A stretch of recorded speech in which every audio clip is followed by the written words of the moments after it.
Senhores, boa tarde.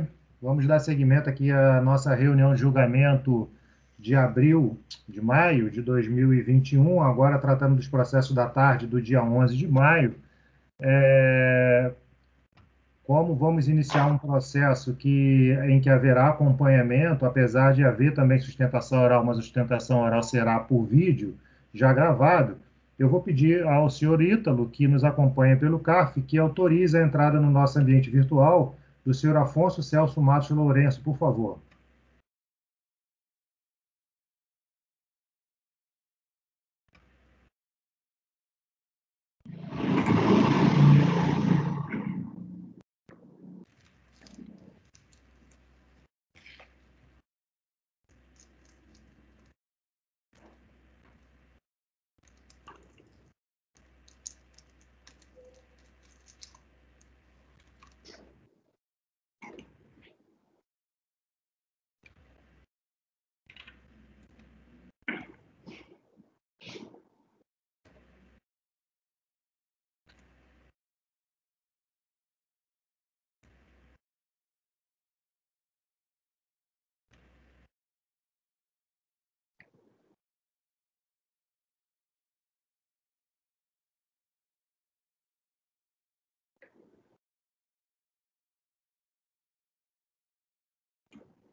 Senhor Ítalo, o senhor já convocou o senhor Afonso? Presidente, farei a convocação. Por favor.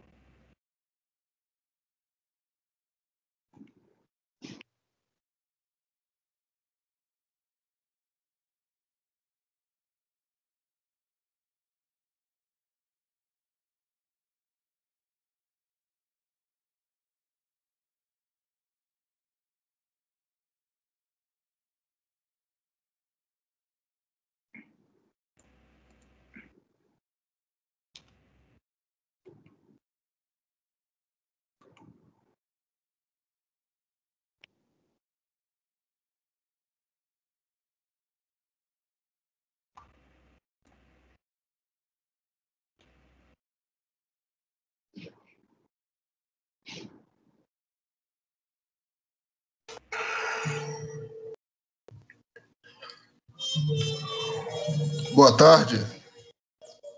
Boa tarde. Um minuto, por favor.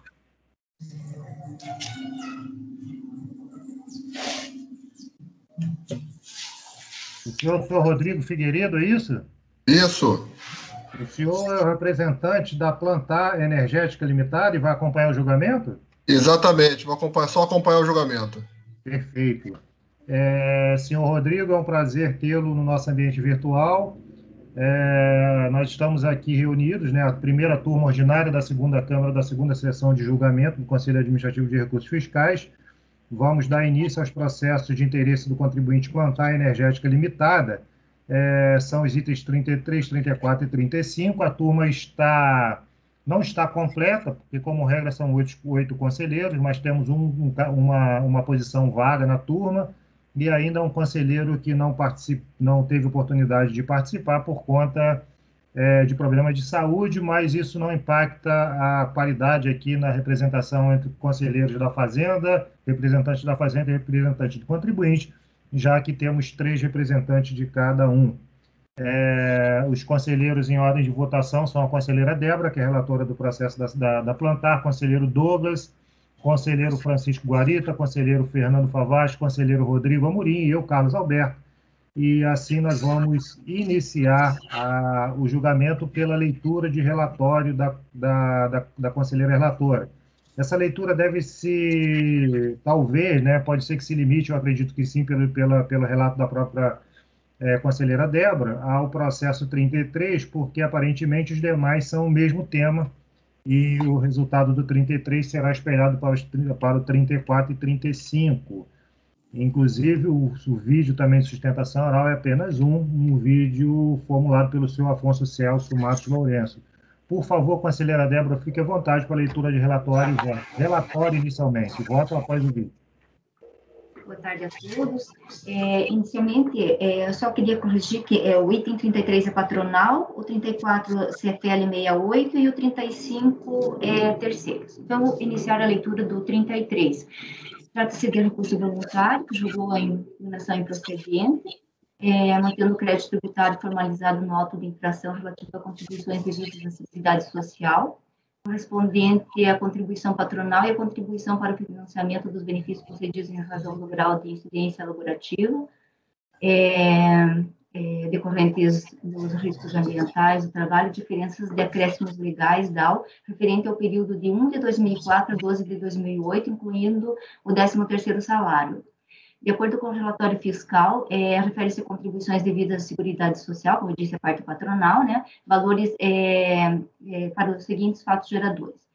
Valores das remunerações pagas aos segurados empregados relacionados nas folhas de pagamento por competência e por estabelecimento, remunerações pagas aos segurados contribuintes individuais, inclusive transportadores autônomos que prestaram serviço à empresa no período fiscalizado, valores referentes às cestas básicas fornecidas aos segurados empregados em desacordo com o programa de alimentação do trabalhador, principalmente por terem sido fornecidas somente aos empregados assíduos e por serem adquiridas de fornecedores sem inscrição no PAT, valores referentes à glose e parte do salário família pago maior, uma vez que a empresa não observou os limites estabelecidos pelo Instituto Nacional do Seguro Social.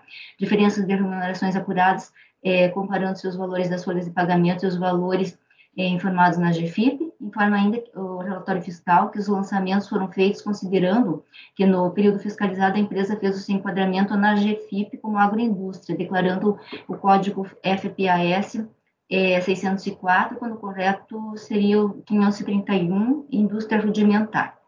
O contribuinte foi cientificado do lançamento e apresentou a impugnação. Então, ele nega a nulidade. Acho que eu vou pular essa parte, que depois, acho que na oportunidade, o contribuinte, o patrono, vai ter oportunidade de se manifestar, porque os argumentos da impugnação são os mesmos do recurso. E a DRJ, no caso, julgou a impugnação improcedente, e o contribuinte foi cientificado da decisão e interpôs recurso voluntário, em síntese, com os mesmos argumentos da impugnação. E este é o relatório.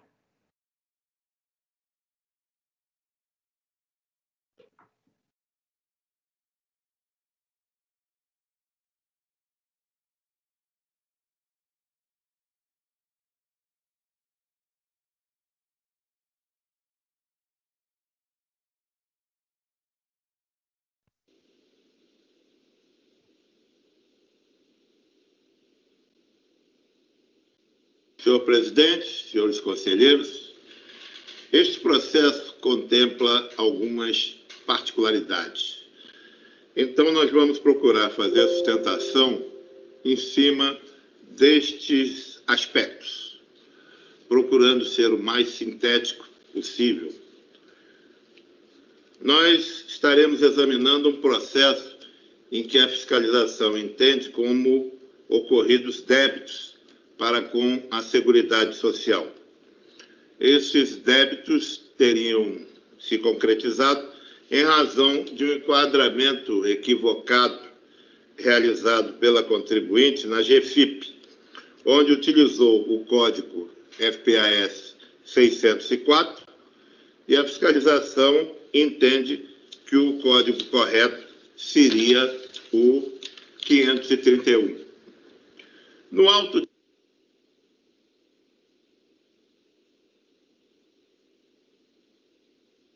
Tá mudo, presidente, seu microfone. Seu microfone tá mudo.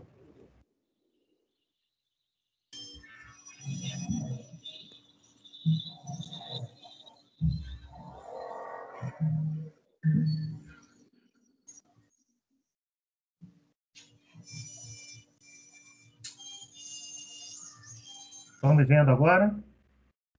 Eu estou vendo. Estavam vendo o vídeo, assistindo? Sim. Tá? E para mim aqui, eu não consigo saber se vocês estão conseguindo ver, porque aqui a minha tela continua a mesma. Ah, Perdoe-me aqui, eu vou colocar aqui novamente, tá bom? Tudo bem. ok. Se eventualmente não tiverem, acene aí alguma coisa, que aí eu paro aqui e verifico com vocês se está tendo algum problema. Ok. Uma pergunta, presidente. Eu tinha travado. O senhor que desligou o vídeo?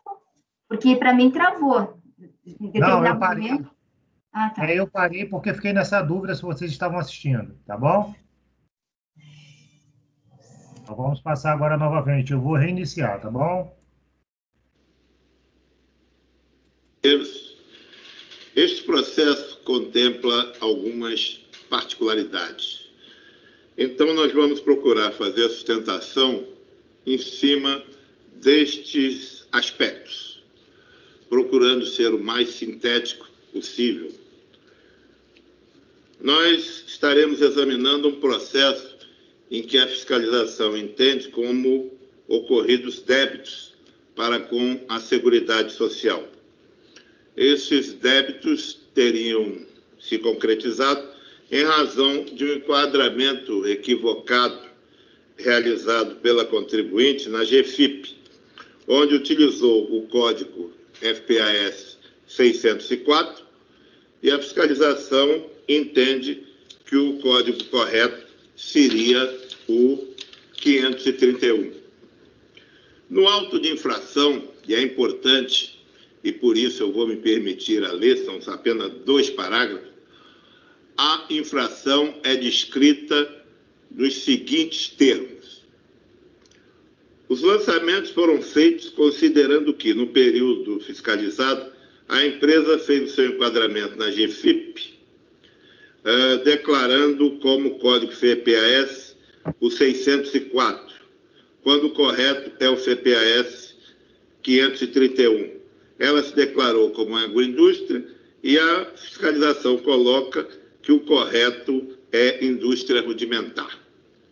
O autoenquadramento incorreto levou a contribuinte a declarar na GFIP as contribuições previdenciárias descontadas dos segurados empregados e a contribuir para a Seguridade Social com o percentual da receita bruta da comercialização da produção rural, deixando de declarar e recolher as contribuições patronal, SAT/RAT e terceiros sobre o salário de contribuição dos segurados empregados.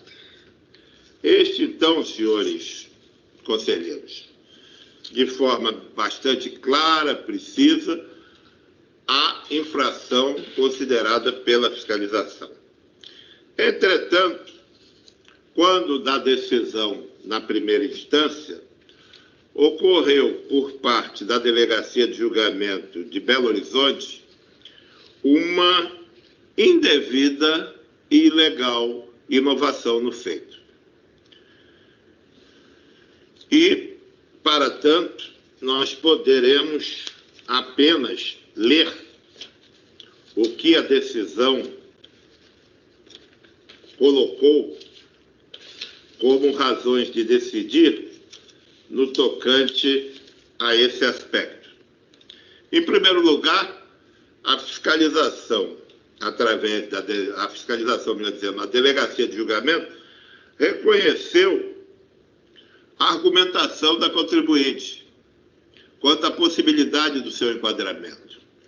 E a relatora do caso disse: de fato, analisando as referidas tabelas, constata-se que o código FPAS 604 tanto poderia ser informada para o produtor rural, pessoa jurídica, quanto para a agroindústria.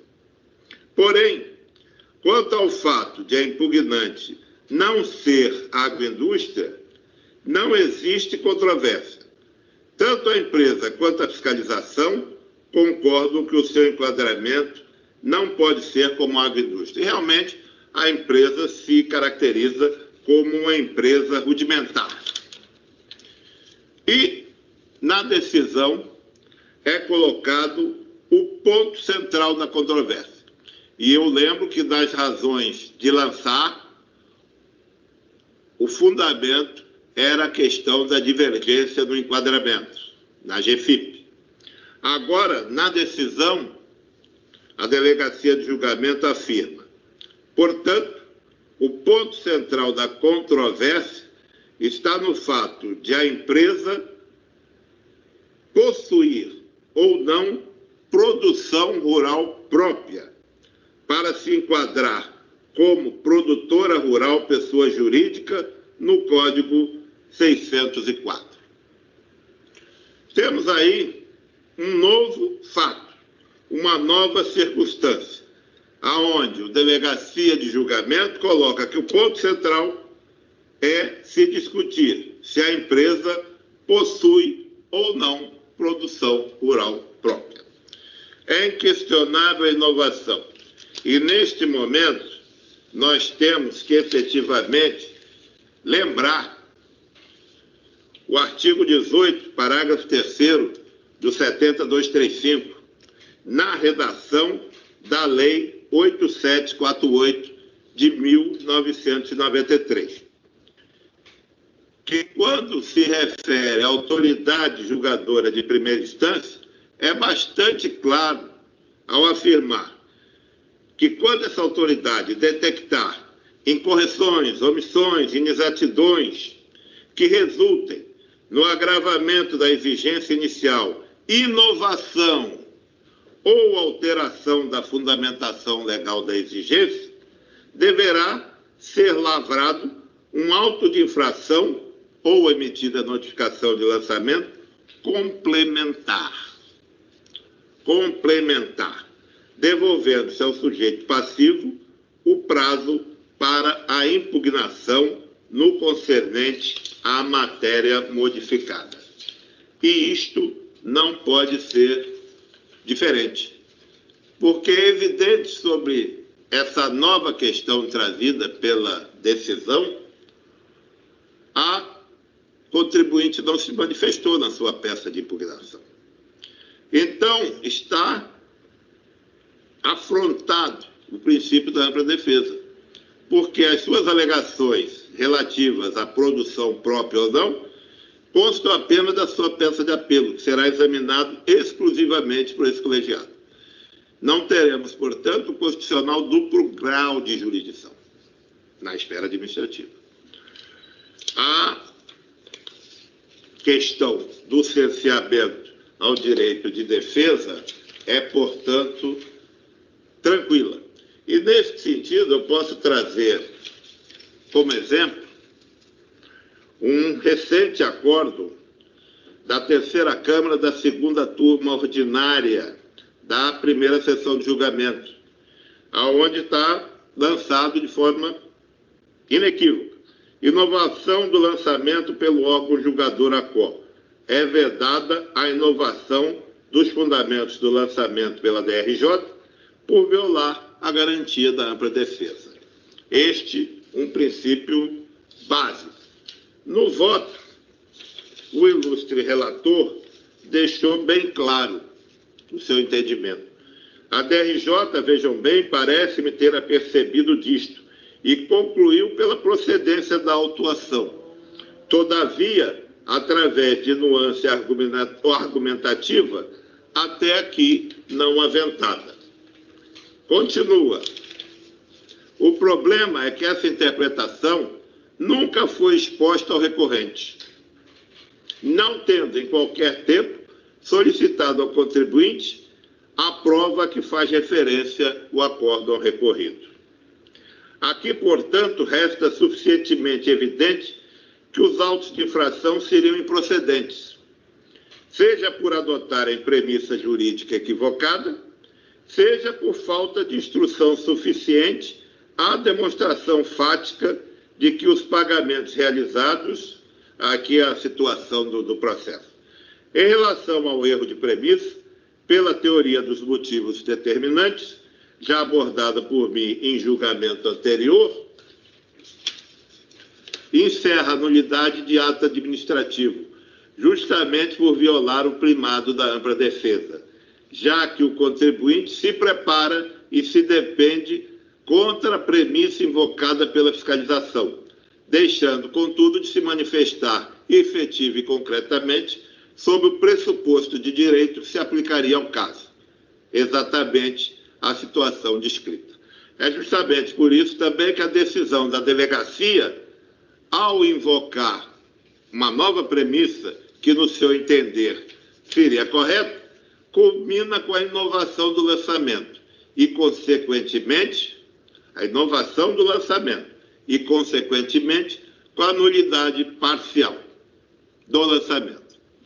E é isso que, em princípio, se requer, que, em vista da nulidade ocasionada pela alteração, pela inovação realizada pela Delegacia de Julgamento, que seja considerado nulo o lançamento, porque, ao questionar a decisão, primeiro traríamos uma injustiça ao feito, porque o processo já se arrasta há 11 anos e vamos voltar à estaca zero, acarretando um prejuízo ao contribuinte que não vê o desvinde do seu processo.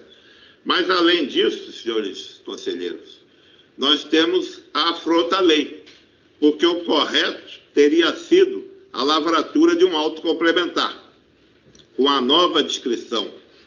E este auto complementar, evidentemente, estaria sujeito às normas da decadência, que, no caso, não permitiriam qualquer possibilidade de prosperar a imputação fiscal. Nesse sentido, já que falamos em decadência, nós temos que nos socorrer também da decisão, porque em um período, na peça de impugnação, já foi pleiteada a decadência, do período de janeiro até dezembro de 2006, tendo em vista que o auto de infração somente foi tido ciência em novembro de 2004. Então, nesse sentido, senhores conselheiros, só não foi reconhecida a decadência porque a Delegacia de Julgamento entendeu que não houve qualquer recolhimento. Agora, esta situação não subsiste ao que o próprio auto de infração diz, porque se verificarmos o auto de infração, está escrito com todas as letras. O contribuinte, no período fiscalizado, deixou de declarar as contribuições patronais e de recolher parte destas contribuições. Falo de novo, recolher parte dessas contribuições. Então, o próprio auto de infração traz o reconhecimento de que houve recolhimento. E se houve recolhimento, pacifica a possibilidade da ocorrência da decadência no caso, certo? Através da aplicação do artigo 150, parágrafo 4º do CTN. E, por fim, senhores conselheiros, não vou me manifestar sobre a questão de mérito, porque o contribuinte sempre seguiu as suas instruções normativas da Receita Federal. Demonstrou isso em suas razões de defesa fartamente. Mas, mais importante, o contribuinte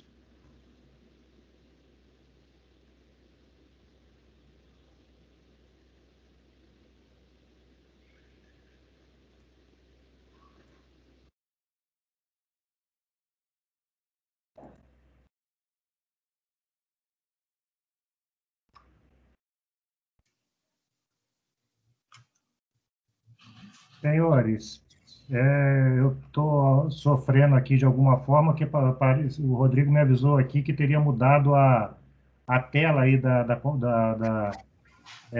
enfim, eu estou gravando aqui a reunião e na minha ela não aparece. Eu puxei ela para o lado aqui para ver se passava a aparecer na minha gravação. Acredito que o CAF esteja conseguindo gravar normalmente, mas enfim, é uma coisa que está invisível para mim. Aí mudou aí para vocês e eu não sei o que estava aparecendo aí para vocês. Puxei a tela para o notebook aqui para tentar que a participação do representante contribuinte ficasse registrada aqui também para mim, mas enfim, eu vou continuar. Vocês estavam ouvindo a manifestação dele, não é isso? Sei. Então vamos Isso, dar, estava ouvindo perfeitamente. tá, então vamos dar seguimento aqui. Espero que dessa vez apareça e eu vou deixar do jeito que tiver aqui, porque, enfim, só que para mim, na minha gravação, não vai aparecer a tela aqui do senhor. Eu já até perdi aqui do patrono do contribuinte. Afonso. Vamos passar agora, tá bom?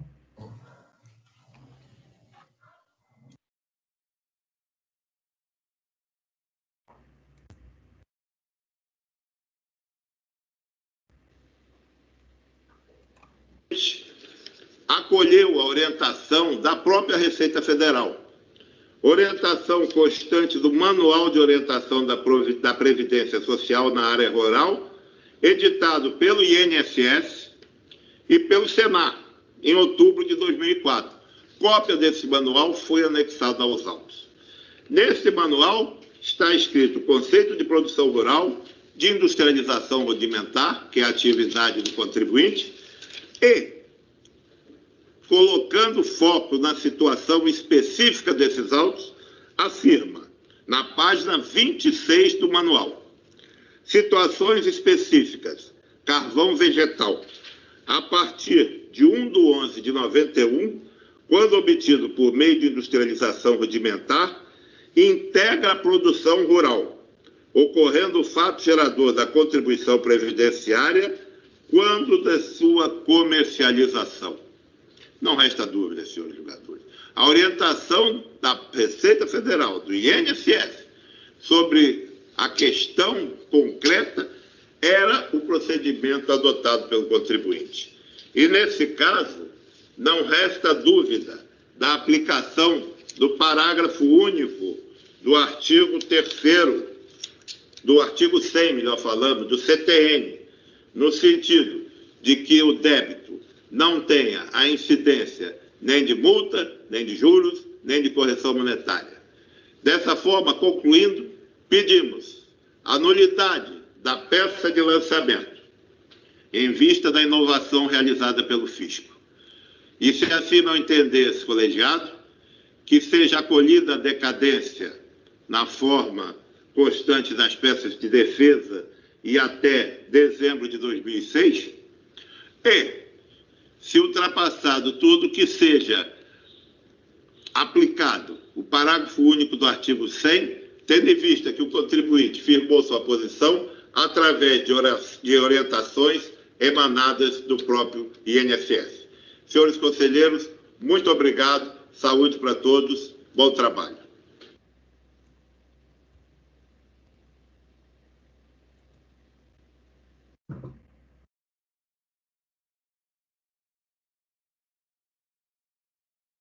Senhores, todos me ouvindo?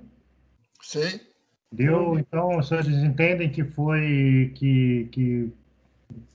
né, ainda que com essa falha aqui na veiculação da imagem, que não houve prejuízo aí para o entendimento da manifestação do contribuinte, tudo tranquilo? Tranquilo. Ok, conselheira Débora, por favor, então fique à vontade para a leitura do seu voto. O recurso voluntário tempestivo preenche os requisitos de admissibilidade e razão pela qual deve ser conhecido. Em linhas gerais, conforme aduzido anteriormente, no recurso voluntário o contribuinte apresentou os mesmos argumentos de impugnação a seguir sintetizados: nulidade do lançamento por ausência de motivação e cerceamento do direito de defesa, decadência com base no artigo 150, parágrafo 4º do CTN, em relação aos fatos geradores ocorridos de janeiro a novembro de 2004, visto que o auto de infração foi lavrado em dezembro de 2009, não ser procedente e carecer de fundamentação a afirmação da fiscalização de que a empresa se enquadrou como agroindústria, baseando-se apenas nos códigos FPAS de preenchimento da GFIP, No entanto, o Código FPAS 604 não é aplicado apenas às agroindústrias. As atividades desenvolvidas pela impugnante se identificam com o conceito de produtor rural, pessoa jurídica, na medida em que suas atividades são similares àquelas qualificadas como indústria rudimentar. Não se equivocou quanto à indicação do Código FPAS 604, pois é o código indicado no anexo 9 da Instrução Normativa INSS-DC número 100, de 2003, bem como no anexo 2 da Instrução Normativa número 3 de 2005. Seguiu as orientações do Manual de Orientação da Previdência Social da Área Rural, editado pelo INSS-Senar, em outubro de 2004, que confirma com muita clareza o tratamento dispensado pela impugnante ao definir o que é produção rural e industrialização rudimentar. E a única hipótese em que o impugnante estivesse obrigado a se enquadrar no Código FPAS 531 seria reduzindo a sua atividade à indústria de extração de madeira nativa para a produção de carvão vegetal, mas não é o caso, uma vez que a madeira utilizada pelo impugnante é colhida em projetos de reflorestamento, silvicultura, com um plano de manejo florestal sustentável aprovado pelos órgãos competentes. Ao final, requeriu o provimento do recurso para que seja anulado integralmente o auto de infração, que sejam decotadas todas as diferenças apuradas, referentes às diferenças apuradas, referentes aos fatos geradores, só um pouquinho, ocorridos de janeiro a novembro de 2004, uma vez que sobre eles já se operou a decadência, e não se reconhecendo a nulidade, requer que sejam então decotados as juros, multas e atualização monetária nos termos do artigo 100, parágrafo único do CPI. Além das alegações acima, acrescentou ainda os seguintes tópicos, que a decisão recorrida confirmou que o ponto central indicado pela auditoria fiscal era o de lançamento, era de que os lançamentos foram efetuados considerando-se o FPAS 604, porém a turma julgadora inovou, reconheceu que o Código 604 também se aplica aos produtores rurais, passando o ponto central a ser outra coisa, a existência de produção rural própria, ao se socorrer da nova legislação, que sequer for citada nos autos de infração, para concluir que, portanto, a empresa, embora produtora de carvão vegetal, não é produtora rural. E, em consequência jurídica, a falta de correspondência entre o motivo do auto de infração e as normas ditas como violadas,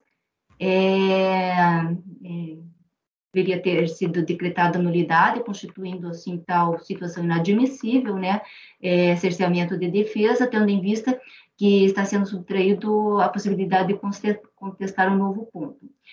No que diz respeito à decadência, em relação aos fatos geradores ocorridos em janeiro a novembro, a grande contradição reside no fato da turma julgadora admitir, de um lado, a existência de pagamentos, os quais foram deduzidos do lançamento fiscal, e, ao mesmo tempo, afirma a inexistência de pagamento. E apesar da turma julgadora reconhecer que o Manual de Orientação da Previdência da Área Rural, editado pelo INSS e pelo Senar, visava exatamente facilitar a aplicação da legislação, entende equivocadamente que o manual não se enquadra nas normas referidas no artigo 100. Destaca que o parágrafo único do artigo 100 visa proteger o contribuinte da boa-fé, que cumpriu as orientações emanadas pelas autoridades administrativas da cobrança de multas, juros, demora e atualização monetária. Então, os preliminares, o cerceamento de defesa. Em sede preliminar, o recorrente reclama a nulidade do lançamento por cerceamento de defesa em relação aos seguintes pontos. Motivação incerta, uma vez que a fiscalização partiu da premissa que a empresa declarou o Código FPAS 604, agroindústria, quando o correto seria o FPAS 531, indústria rudimentar, e a decisão da primeira instância reconheceu que o enquadramento como agroindústria estava incorreto, mas, em vez de anular o auto de infração, em face do vício insanável, corrigiu o vício inovando ao trazer novo argumento aos autos, a fim de dar validade ao auto de infração. Inicialmente, né, eu faço a introdução com a transcrição do artigo 59, que trata das nulidades, o artigo 142, parágrafo único do CTN, que dispõe sobre a atividade do lançamento, e também os requisitos do lançamento, previsto no artigo 10 do decreto 70/235, a despeito dos motivos ensejadores da alegada nulidade do lançamento elencados pelo recorrente, quais seja a motivação incerta, e que a decisão de primeira instância reconheceu o enquadramento, né, estava incorreto, em vez de anular o vício, a auto-infração em face do vício insanável, corrigiu, inovando ao trazer novo argumento aos autos, a fim de dar validade à auto-infração, verifica-se que os mesmos não subsistem, conforme se depreende do excerto da decisão abaixo reproduzido. Eu vou dar uma lidinha nesse texto aqui da decisão, tá? Então, de início, vejamos que foram narrados pelo auditor fiscal no relatório que acompanha a autuação. A empresa possui como atividade principal a produção e comercialização de carvão vegetal extraído da mata viva adquirida de terceiros. Os lançamentos foram efetuados considerando que a empresa declarou como código 604, quando o correto seria o 531, indústria rudimentar. O autoenquadramento incorreto levou o contribuinte a declarar na GFIP as contribuições descontadas dos segurados empregados e a contribuir para a Seguridade Social com um percentual da receita bruta da comercialização da produção, deixando de declarar e recolher a contribuição patronal, SAT-RAT, e terceiro sobre o salário e contribuição dos segurados empregados. As contribuições relativas ao FPAS 531 são calculadas sobre a remuneração total dos segurados, com alíquotas de 20% para a Previdência, 3% para o RAT, 2,5% para o FND e 2,7% para o INCA. Constituem fatos geradores das contribuições lançadas, os valores das remunerações pagas aos segurados, relacionados às folhas de pagamento, as remunerações pagas aos segurados contribuintes individuais, inclusive transportadores autônomos, valores referentes às cestas básicas, em desacordo com o programa PAT, e valores referentes à glosa de parte de salário família, pago a maior diferença de remuneração apurados, comparando-se os valores das folhas de pagamento e os valores informados na GFI. Cabe aqui salientar que os dispositivos transcritos do anexo da FLD informam o contribuinte dos dispositivos legais que fundamentam o lançamento efetuado de acordo com a legislação vigente à época, da ocorrência dos fatos geradores. Já o enquadramento do FPAS leva em consideração a real e efetiva atividade desempenhada pelo estabelecimento, da análise da atividade que se extrai ao FPAS, conforme disposto na Instrução Normativa número 3 de 2005. Então, aqui é transcrito aqui o artigo 137, parágrafo 3º, que trata aqui que o enquadramento na tabela, aliás, parágrafos 1º e 2º, né, que fala que as entidades e fundos para os quais o sujeito deverá contribuir, tá, de acordo com o código FPAS previsto no anexo 2, o enquadramento na tabela é efetuado pelo sujeito passivo, de acordo com cada atividade econômica por ele exercida, ainda que desenvolva mais uma atividade no mesmo estabelecimento, e caso seja feito enquadramento incorreto na tabela do anexo 3, por meio de sua fiscalização fará a revisão do enquadramento observadas as atividades por ele exercidas. Nos dispositivos transcritos, pode-se constatar que o enquadramento código FPAS é feito pelo contribuinte em função da atividade econômica por ele exercida, sendo passível de revisão quando constatada a sua incorreção. Conforme dito pela impugnante, o lançamento fiscal é ato administrativo vinculado. Assim, o desempenho de suas funções, o auditor fiscal tem o dever e não a discricionariedade de, ao analisar o objeto social da empresa, à luz dos instrumentos contratuais estatutários e da realidade encontrada, enquadrá-los no código FPAS correto, de acordo com as normas pertinentes. Não se vislumbra, portanto, qualquer irregularidade ou arbitrariedade cometida pela autoridade administrativa. Daí aqui, então, tampouco merece prosperar a alegação da decisão de primeira instância, ter reconhecido que o enquadramento com a agroindústria estava incorreto, inovando ao trazer novo argumento aos autos, a fim de dar validade ao auto de infração, conforme excerto de decisão abaixo reproduzida. Então, então, a impugnante contesta a afirmativa constante do relatório fiscal em que a empresa declarou o código FPAS 604, quando teria que ser 531, indústria rudimentar. A questão do enquadramento no código FPAS é a partir do ramo da atividade econômica principal exercida pelo empregador, contribuinte que identifica as contribuições de FPAS e a outras entidades e fundos, terceiros. Decorre de tabelas constantes nos anexos, já citada essa instrução normativa, né? De fato, analisando as referidas tabelas, constata-se que o código FPAS tanto poderia ser informado para produtor rural, para a pessoa jurídica, quanto para a agroindústria. Porém, quanto ao fato de impugnante não ser agroindústria, não existe controvérsia. Tanto a empresa quanto a fiscalização concordam que o enquadramento não pode ser como agroindústria. Como vista a transcrição acima, o julgador de primeira instância apenas ressalta que não existe controvérsia em relação ao fato da empresa não ser agroindústria, discorrendo a seguir no voto sobre os motivos pelos quais o contribuinte não poderia ser enquadrado no código FPAS 604, e sim no código FPAS 531, que compõe o presente mérito do litígio. Assim, não merece guarida o argumento da nulidade por cerceamento de defesa arguído pelo recorrente. Nota-se que, com as informações constantes nos autos, foi perfeitamente possível a defesa, não havendo qualquer omissão ou dúvida no que diz respeito ao lançamento ou decisão de primeira instância. Tanto não houve que a recorrente se defendeu perfeitamente no mérito. Posta assim a questão, já está claro que não houve o cerceamento do direito de defesa do contribuinte, pois para sua caracterização para que o mesmo demonstrasse de forma concreta qual foi o prejuízo sofrido. Se passo, não há como ser acolhida a preliminar de nulidade em relação aos fatos arguidos. Da decadência. O recorrente arguiu a decadência em relação aos fatos geradores ocorridos de janeiro a novembro de 2004, uma vez que houve pagamento, sendo aplicável ao caso a regra decadencial prevista no artigo 150, parágrafo 4º do CPN. Assiste a razão ao contribuinte quando alegada a existência de pagamento antecipado nos referidos meses, conforme pode ser observado no relatório de documentos apresentados, folha 48, oportuno deixar consignado. E daí eu transcrevo aqui a decisão lá do STJ, né, que consolidou o entendimento lá sobre a contagem do prazo decadencial, né, para o lançamento do crédito tributário. Eu transcrevo aqui as súmulas CARF 99 e 101, acerca da aplicação do artigo 150 e do 173, inciso 1.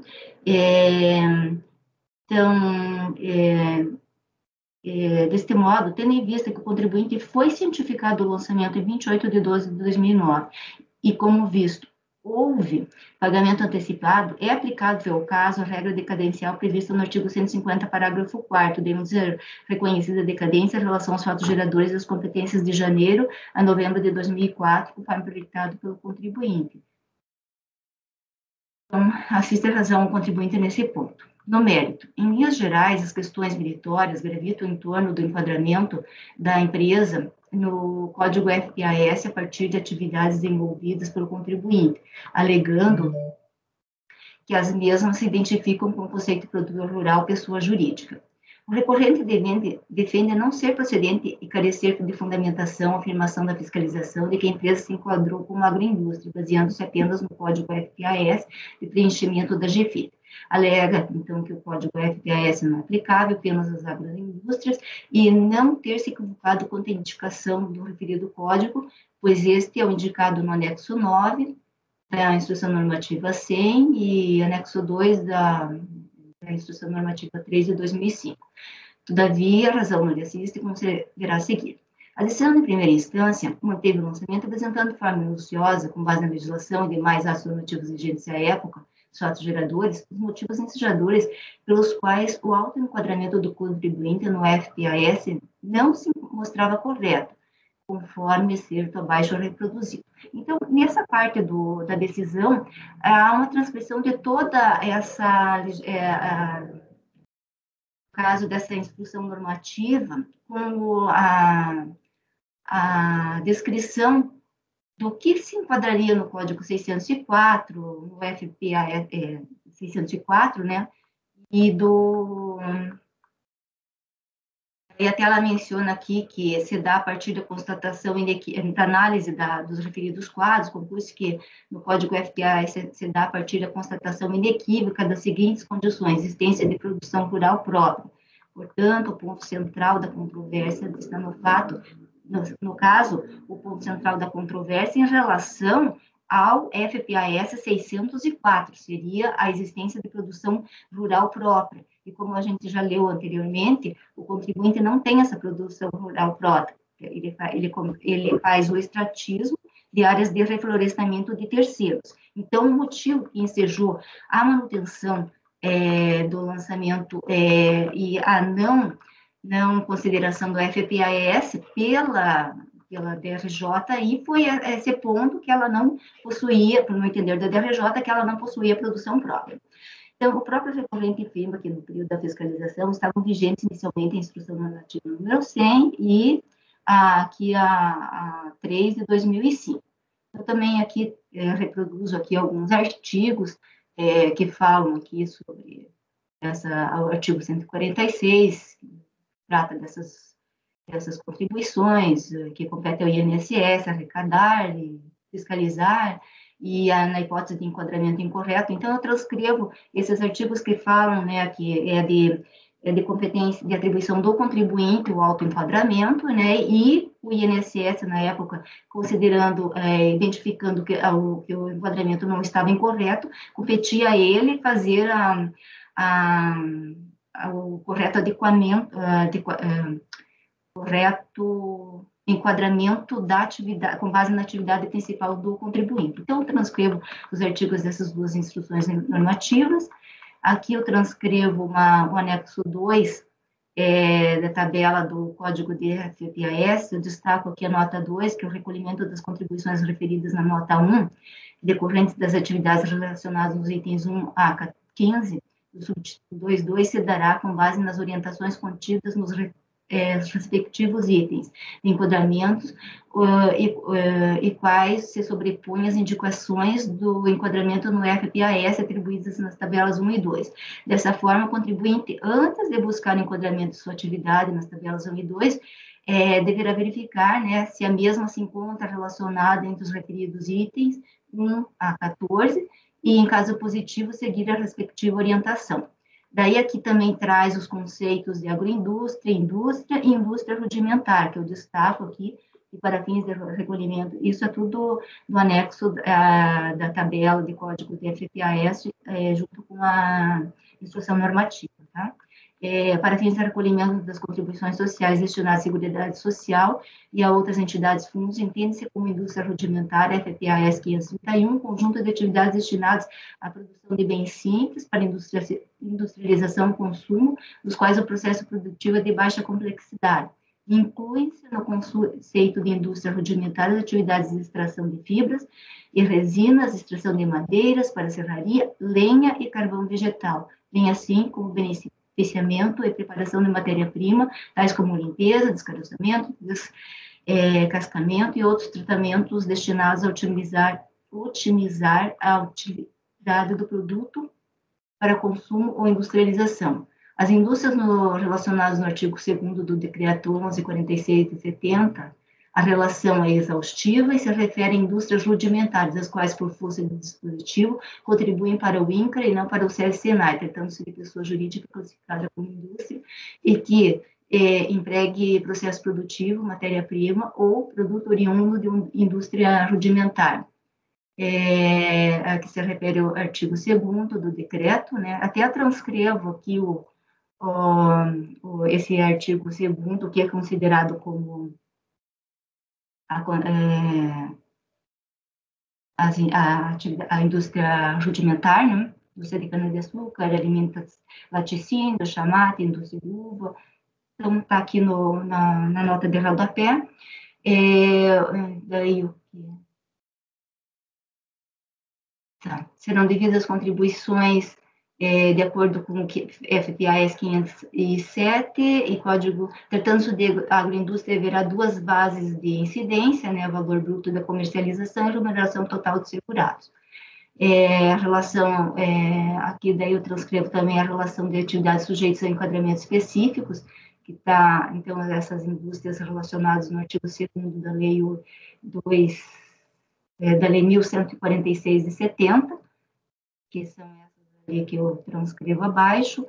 Transcrevo aqui também o código FPAS 531, que se refere à indústria de cana-de-açúcar, laticínio, beneficiamento algodão, café, indústria de extração de madeira de serraria, lenha e carvão vegetal, indústria de extração de resina.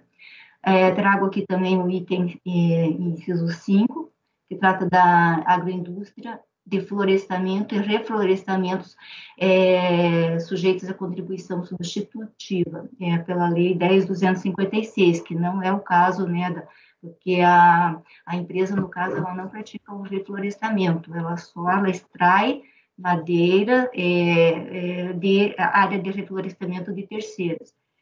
E, então, aqui eu transcrevo o FPAS 604, como visto das transcrições acima, de responsabilidade do contribuinte, enquadramento de sua atividade de acordo com as tabelas 1 e 2, né? No caso de enquadramento incorreto, a fiscalização fará a revisão do enquadramento e havendo o lançamento de débito sob o novo código. Verifica-se que, no caso concreto, a fiscalização agiu estritamente dentro dos ditames normativos, a razão pela qual seriam procedentes as argumentações do contribuinte. O contribuinte afirmou que seguiu as orientações constantes no Manual de Orientação da Previdência Social, anexando, inclusive, aos presentes autos a cópia da terceira edição 2004, e solicitou a aplicação do caso da disposição contida no parágrafo único do artigo 100, para excluir da imposição de penalidades de cobrança de juros de mora e atualização de valor monetário da base de cálculo do tributo, uma vez que agiu de boa-fé. Tal pedido não prospera, uma vez que o Estado manual não se apresenta em contrariedade com as disposições contidas nos dispositivos legais normativos que regem a matéria. O que houve foi a interpretação incorreta da norma dada pelo contribuinte, se bem que de boa-fé, o que todavia não excusa do ônus do descumprimento da obrigação a destempo.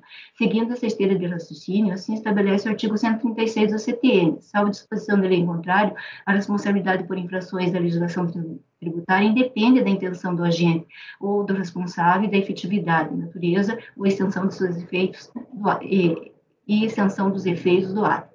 No caso de lançamento de ofício, há incidência de acréscimos moratórios e multa de ofício, na legislação específica, sendo vedado os órgãos julgadores de afastar a sua aplicação, razão pela qual não pode ser acatado o pedido do contribuinte. Então, por todo exposto, e por mais tudo que consta, eu voto no sentido de dar provimento parcial ao recurso voluntário para excluir da base de cálculo do tributo lançado as competências de 1 de 2004 a 11 de 2004, uma vez que sobre ela se operou a decadência. Esse é o meu voto. Senhores, considerações?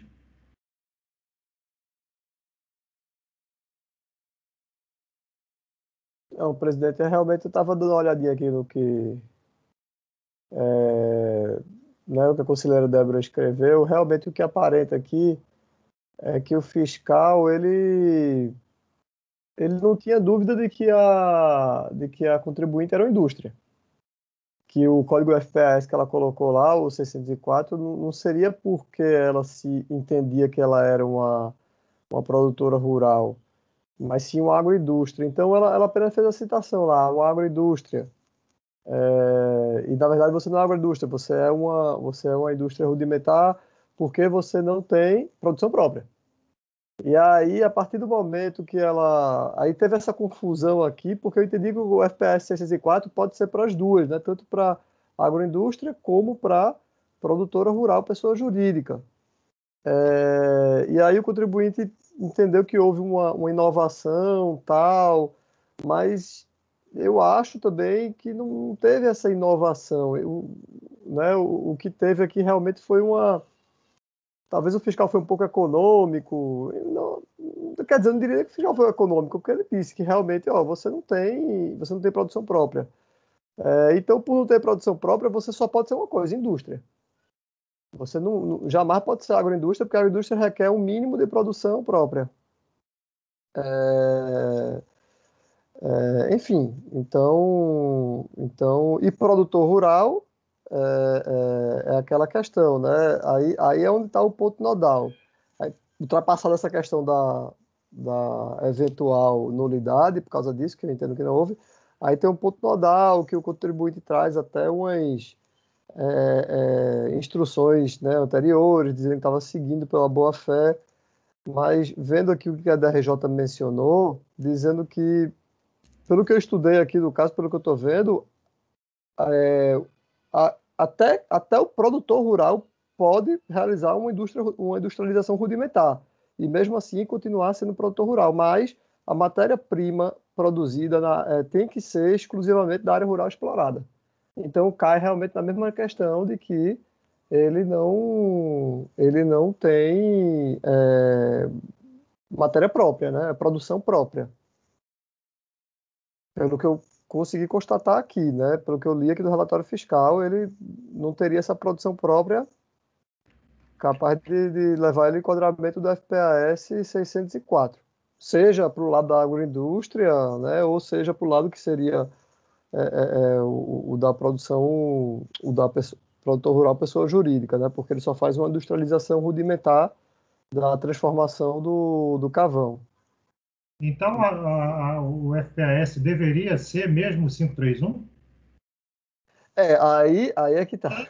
porque é o seguinte, porque me parece que há uma diferença de alíquotas, inclusive, e diferença de alcance aí, né? De incidência para Senai, para Sesc, enfim. E a minha dúvida é, o fiscal lançou no 531. A gente está falando assim para ele assim, olha, o fiscal lançou no 531, você até poderia ser o 534. O fiscal falou que você se colocou indevidamente no 604 e deveria ser o 531.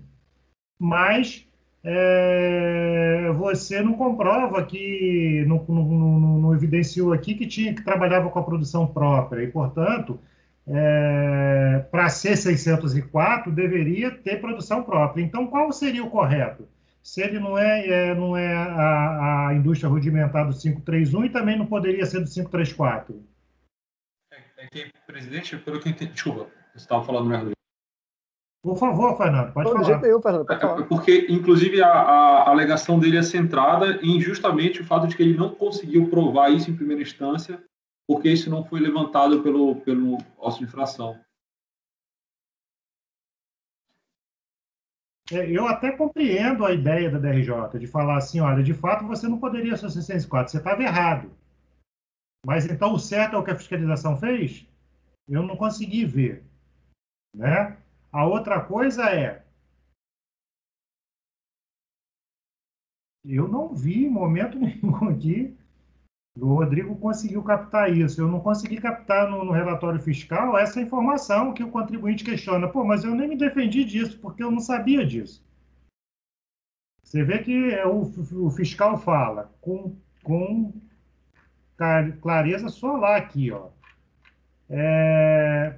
Os lançamentos foram feitos considerando que o período fiscalizado a empresa fez autoenquadramento na GFIP como agroindústria, declarando como código FPAS 604, quando o correto seria 531, indústria rudimentar.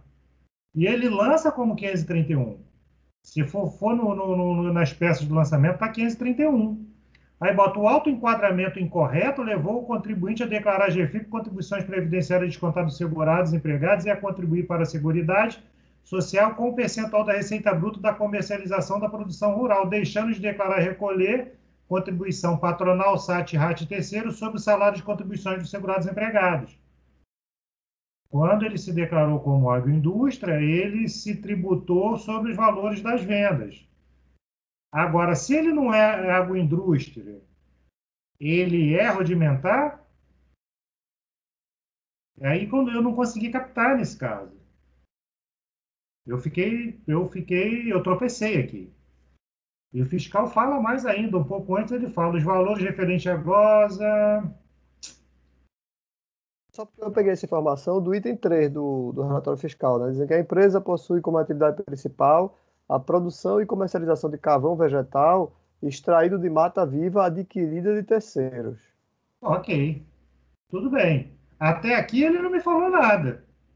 Porque se eu adquiro, o que é? Eu só adquiri a mata, vou lá, tá lá na terra de terceiro, vou lá e tal, ou eu adquiri a terra toda e agora ela é minha e eu estou produzindo? Não sei, ele não... Presidente, mas o próprio contribuinte fala que ele extrai de áreas de reflorestamento de terceiros. E o que diz o FPAS 531? Extração de madeiras em florestas plantadas, produção de carvão vegetal, florestas plantadas, extração de madeiras em florestas nativas.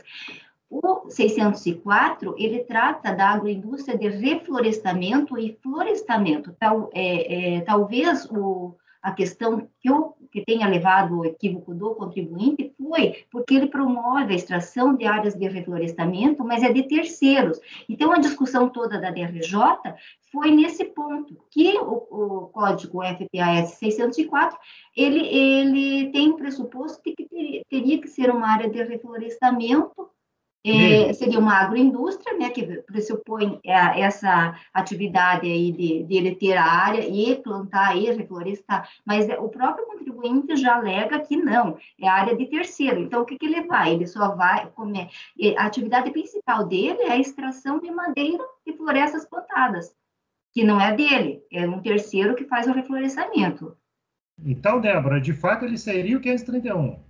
Seria o 531, porque a própria legislação fala que o autoenquadramento é com base na atividade principal da empresa. E aqui está muito claro, por isso que eu transcrevi novamente, porque aqui diz, ó, qual é a atividade principal? O próprio contribuinte não contesta isso, ele fala, não, a minha atividade é extração de madeira de áreas de reflorestamento de terceiros.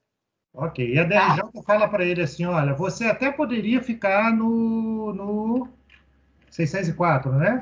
Lá no Você agroindústria, até poderia ficar no 604, mas desde que ficasse evidenciado que você produz a partir de produção própria, não é isso? isso. Então, nesse caso, o que eu estou entendendo não é que e agora já eu estava entendendo de outra forma, mas não é que a fiscalização jogou para 531 e a gente entendeu que estava errado esse enquadramento. Então, na verdade, o enquadramento está correto, é 531, e a Celeuma ficou muito restrita só nessa questão da produção própria, que a fiscalização deixou um pouco por trás, né? Deixou um pouco.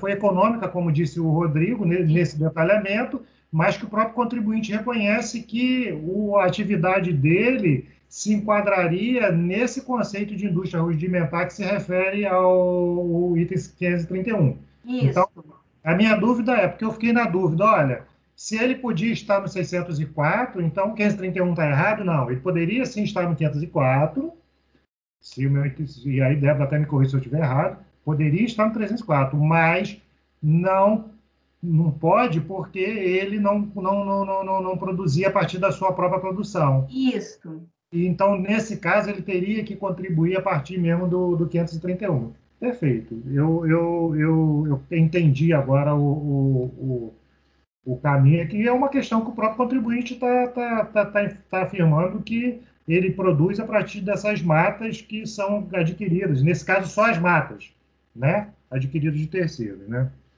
Ok, Aquele senhores. velho negócio, né? A indústria, não sei se foi a DRJ, acho que não foi a relatório final, foi a DRJ que disse, se você trabalha só com matéria-prima de terceiro, então você é indústria. Então acabou aquela discussão de você é produtor rural ou você é uma agroindústria, que você é um produtor rural que você industrializa para a produção. Isso aí você encerra, você deixa essa discussão de lado. Já que você só faz trabalhar, comercializa, né, aquela produção tal, tudinho, faz o carvão vegetal em cima de tudo terceiro, então você é indústria. Aí, em cima de indústria, pelo próprio conceito lá da instrução normativa que diz que o beneficiamento, a transformação da floresta, lá, a questão de madeira em carvão, isso aí seria uma indústria rudimentar. Então, isso aí eu estou tirando da DRJ, tá? Isso aqui realmente não está no relatório.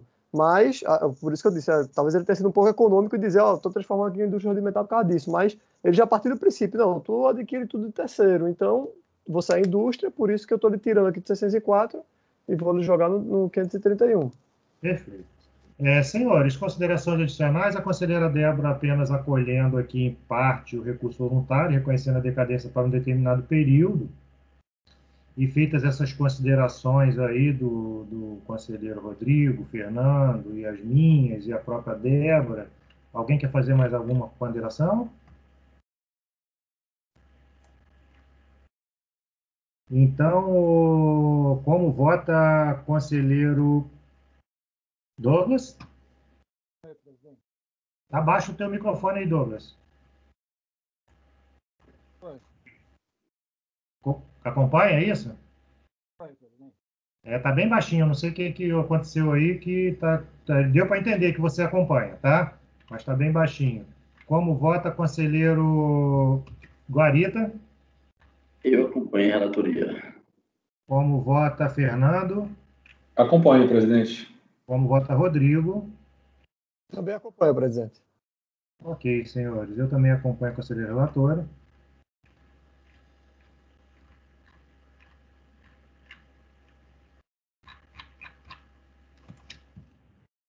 Registrar aqui.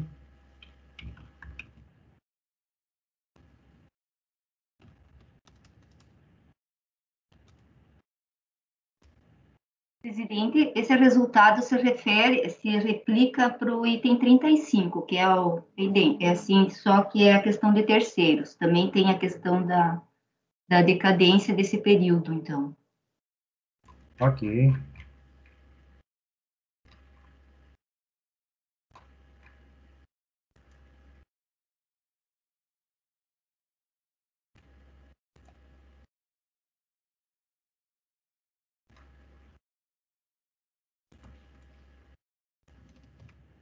No acordo colegiado, por unanimidade de votos, em acolher. A preliminar foi parcial só ou de decadência, Débora? Não, presidente, ele pleiteou janeiro a novembro, e é o que foi dado, foi integral. Daí.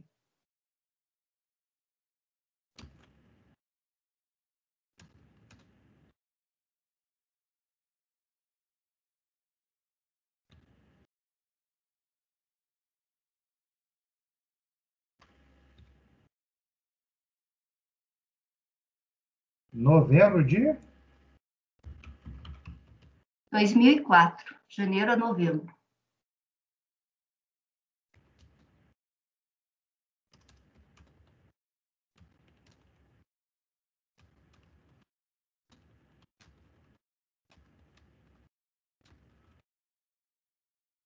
Ficaria assim, senhores, acordos de membro colegiado, por unanimidade de votos, em acolher a preliminar de decadência, reconhecer extintos os débitos lançados até a competência novembro de 2004, no mérito, por unanimidade de votos, e negar provimento ao recurso voluntário. Ok, senhores? Esse, então, conselheira Débora, é um resultado que se replica O item 35. ao item 35.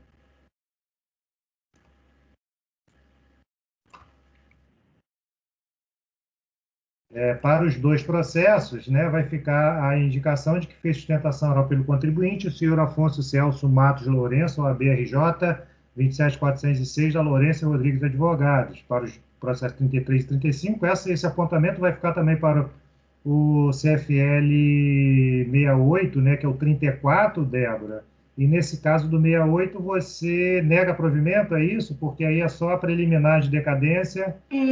Presidente, como tem esse reflexo aqui da decadência desse período, a minha decisão, não sei se está correta, é a seguinte, porque os argumentos é a cópia dos outros dois. Então, eu me atenho aqui falando que o recurso, né, ele concentra as alegações no que diz respeito à obrigação principal, né?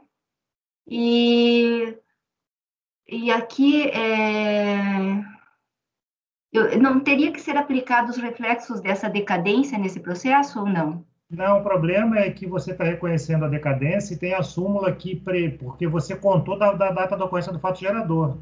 Sim, porque aqui é 173, né? E esse aqui é 173 e tem a súmula prevendo essa questão. Tinha aquela outra discussão, mas é uma discussão que a gente não tem entrado nela, porque é uma matéria né, que daqui a pouco vão fazer aplicação por força de ofício, né, aplicação da retroatividade benigna, em que se compara, né, é uma coisa que para mim, e eu já me manifestei aqui nesse sentido, poxa, mas como que a gente vai comparar a multa qual seria a melhor a multa, né, a nova ou a velha? Nesse caso, teria, pelo menos para aquele período, seria melhor a nova, já que 75% de 0 é 0.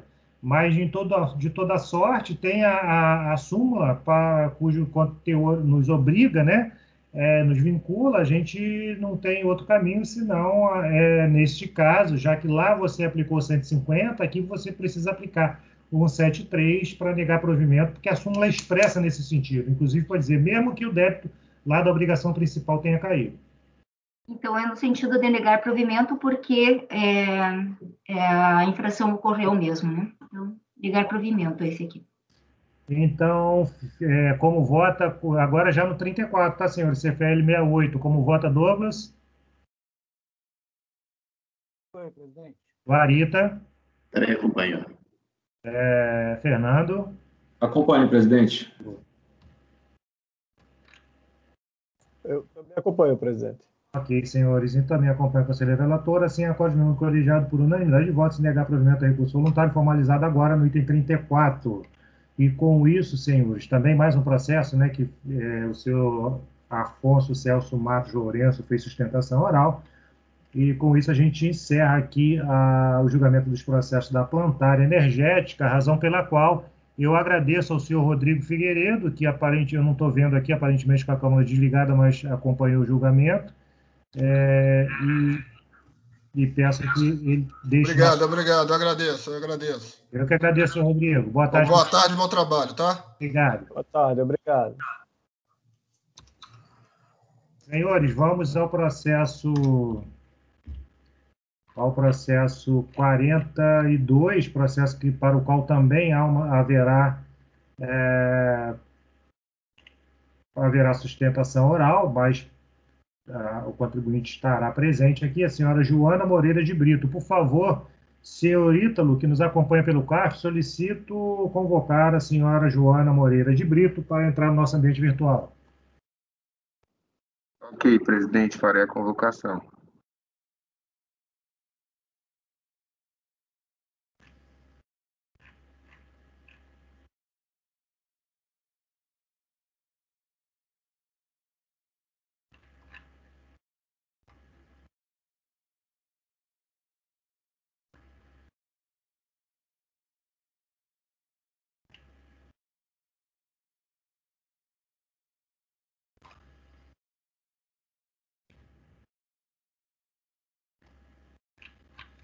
Senhores, processo de relatoria do conselheiro Rodrigo, tá? Item 42, Sul América Capitalização.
Presidente, eu já fiz a convocação, ela deve estar entrando. Ok, obrigado, senhorita.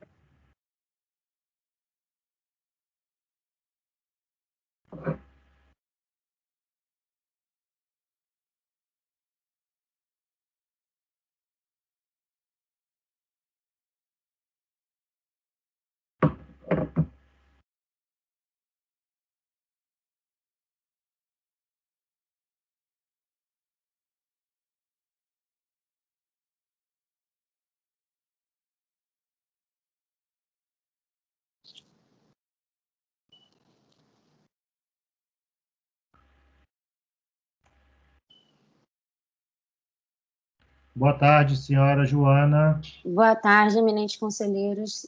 Boa tarde, senhora conselheira Débora.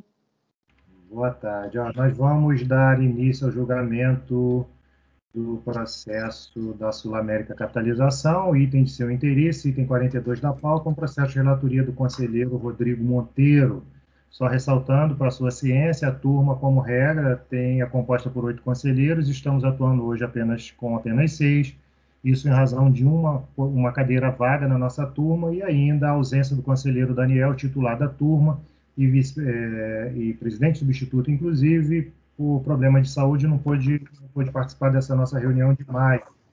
Mas não há qualquer prejuízo à paridade entre representação de fisco e contribuinte, já que dos 6 presentes, 3 representantes da Fazenda, 3 representantes contribuintes. São os conselheiros para a sua ciência Débora, em ordem de votação, conselheira Débora, conselheiro Douglas, conselheiro Francisco Guarita, conselheiro Fernando Favaz, conselheiro Rodrigo e eu, Carlos Alberto. O conselheiro Rodrigo fará a leitura do relatório do seu relatório E, a partir daí, eu vou conceder a palavra à senhora para a sua manifestação, tá bom? Peço que, por favor, mantenha o seu microfone desligado nesse período. Conselheiro Rodrigo, por favor, fique à vontade. Ok, pessoal, boa tarde. Bem, é um caso aqui de recurso voluntário, está interposto contra a decisão da DRJ, que julgou procedente o lançamento por descumprimento de obrigação acessória, que é a CFL 68. No caso referente à competência março de 2005. O crédito... Não, dispõe o relatório fiscal que a empresa omitiu fatos geradores de contribuições previdenciárias nas declarações em GFIP, deixando de declarar nos meses de dezembro de 2004 e março de 2005 os valores pagos aos diretores da companhia a título de contribuição livre em plano de previdência complementar privada. Além disso, foi feita a comparação da retroatividade benigna, tendo a fiscalização constatado que as multas com base na redação anterior às modificações introduzidas pela medida provisória 449 de 2008 eram mais benéficas para a recorrente apenas em relação à competência março de 2005. Então, na impugnação, vou ler brevemente, um dos tópicos que ela alegou foi que a contribuinte alegou que na presente autuação a multa cabível é a prevista no artigo 32A da Lei 8212, da redação dada pela Lei 11.941, pois trata-se de GFIP com omissão de contribuições previdenciárias, eis que a empresa entendia que estas não faziam parte do conceito de salário e contribuição. A DRJ julgou procedente o lançamento, eu cito a ementa, e no recurso voluntário, o contribuinte praticamente reitera as razões da impugnação e discorre acerca da falta de fundamentação do acórdão recorrido com relação à aplicação da multa mais benéfica. Houve aqui um despacho de saneamento nesses autos que eu proferi, porque eu pedi para que fosse verificada a situação dos processos de obrigação principal vinculados à presente multa. E em dezembro de 2020, agora, o especialista responsável proferiu o despacho de devolução de folha 215, informando que, abre aspas, o contribuinte apresentou o requerimento de desistência total e aderiu ao parcelamento especial, tacitamente anuindo com a procedência do lançamento de obrigação principal, fecha aspas. Então, bem, esse recurso veio para mim sorteado, então esse é o relatório. Ok, conselheiro. Por favor, senhora Joana, fique à vontade para suas considerações. A senhora tem até 15 minutos, por favor. Tá ótimo, perfeito. Boa tarde, senhores conselheiros. Como bem relatado, a auto de infração foi lavrada em razão da apresentação de GFIP com dados incompletos, diante da não inclusão de parcelas pagas a título de previdência privada em caráter complementar a diretores da empresa recorrente, referentes aos períodos de dezembro de 2004 e março de 2005.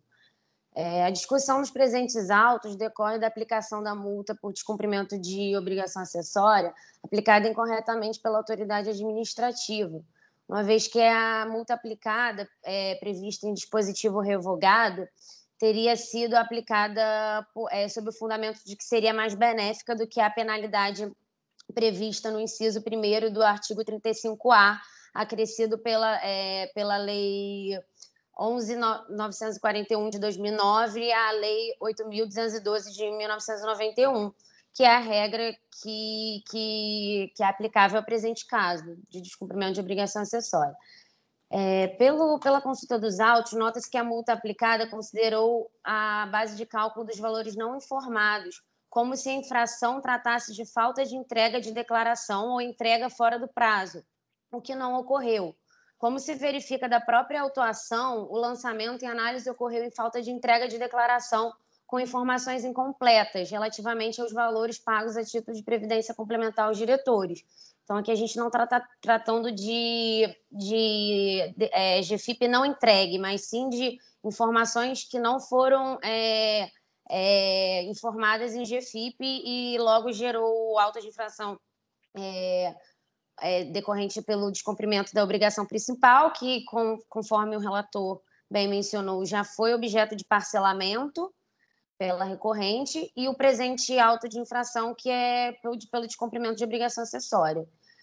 Considerando os valores que foram autuados, a gente vê que teve uma consideração do dispositivo já revogado com base na base de cálculo do valor que deixou de ser informado. Quando a regra do 35A, acrescido pela Lei 11.941 de 2009, a Lei 8.212 de 91, menciona que a multa aplicável ao presente caso é de R$ 20 para cada grupo de 10 informações incorretas ou omitidas na GFIP, o que totalizaria para um total de 5 diretores, que foram os diretores objetos desse auto de infração, de R$ 100 para cada período, sendo, então, dezembro de 2004 e março de 2005, chegaríamos a um montante de R$ 200, e não ao montante aplicado sobre a base de cálculo por um artigo que, enfim, já tinha sido até revogado. Então, esse fundamento de que a multa aplicada seria mais benéfica que a redação do artigo vigente, à época do lançamento, que ainda está vigente atualmente agora no julgamento, não merece prosperar. Diante disso, a recorrente ainda suscitou que a nulidade do acórdão de primeira instância, porque se os senhores verificarem da decisão de primeira instância, não chegou a ser analisada nenhuma questão em relação à aplicação da multa mais benéfica no presente caso. Pelo contrário, foi só analisado de forma genérica que a multa aplicada no presente lançamento teria sido a correta, mas sem qualquer análise das alegações da recorrente em relação à aplicação do artigo 32A da Lei 8.212 de 91. Diante disso, há um pedido para reconhecimento da nulidade do acórdão de primeira instância, né, porque acarretou o cerceamento do direito de defesa da recorrente.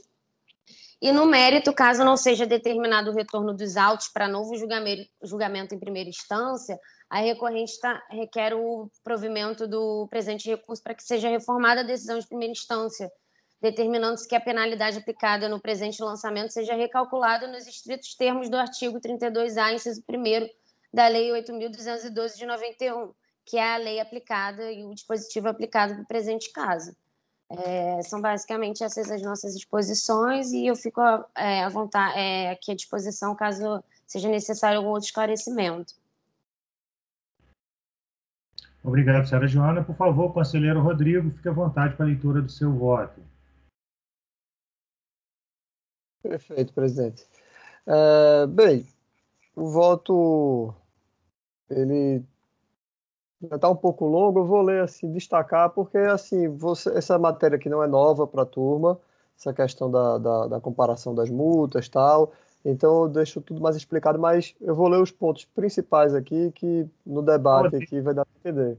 Inclusive, Rodrigo, a questão é matéria expressa de súmula.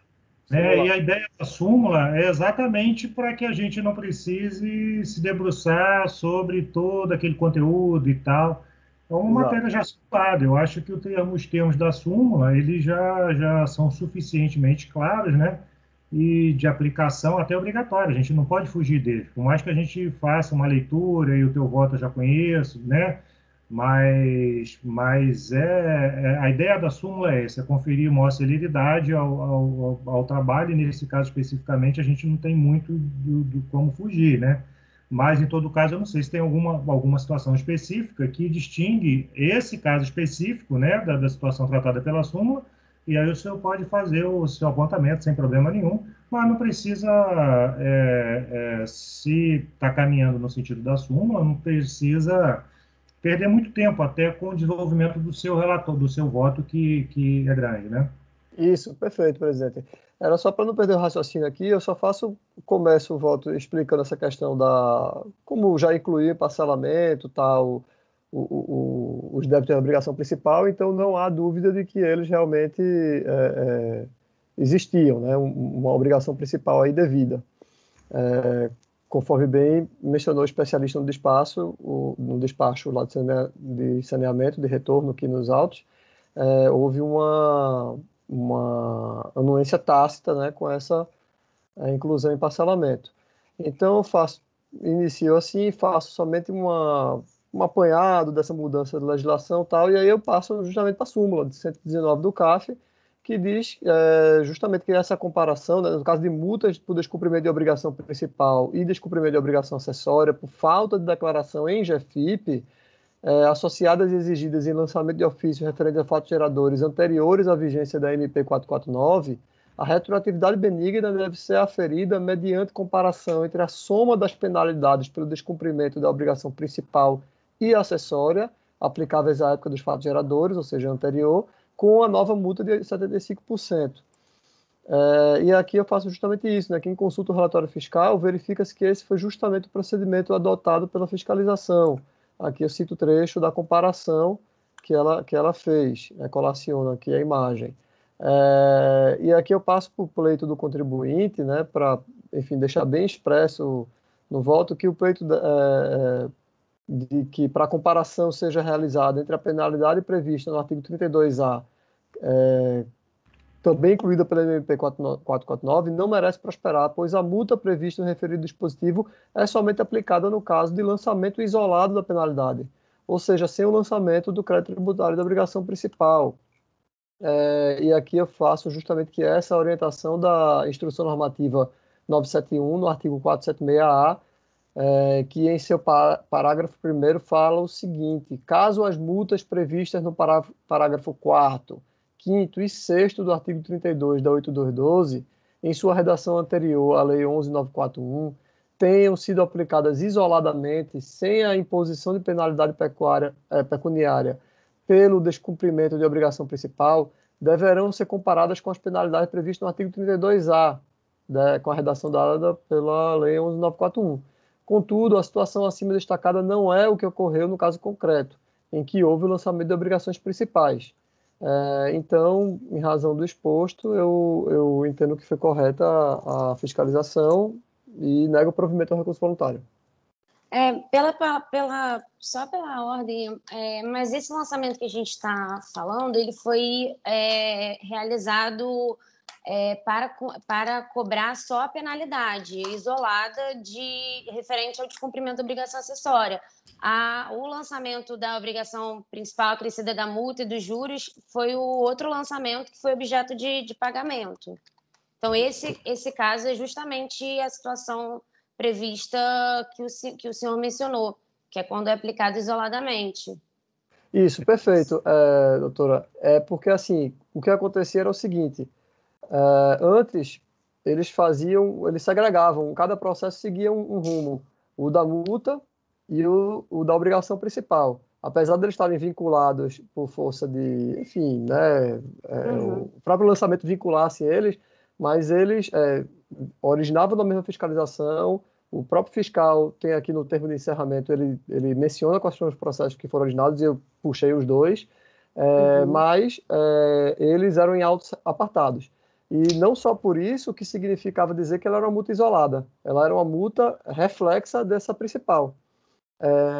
A multa, e a gente vê isso justamente quando, no quadro comparativo que eu tirei aqui da folha 7, onde o fiscal pega aqui justamente março de 2005 a competência, ela bota aqui a multa de mora, R$23 mil, aí multa CFL 68, que é o que a gente está discutindo aqui, R$26 mil, aí soma as duas, R$50 mil. Essa multa aqui, que era a legislação anterior, R$50 mil. Vamos ver a penalidade atual, R$74 mil. Como a penalidade atual de 75% era maior do que os R$50 mil, ela descartou a penalidade atual e aplicou a penalidade anterior, que era mais benéfica para o contribuinte. Cada penalidade seguiu em autos apartados, e aí isso até dificulta o nosso julgamento aqui, tanto é que antes de incluir em pauta eu tive que saber como é que estava a obrigação principal lá, o processo, né, baixei lá por um despacho de saneamento, porque isso tudo é informação importante para a gente.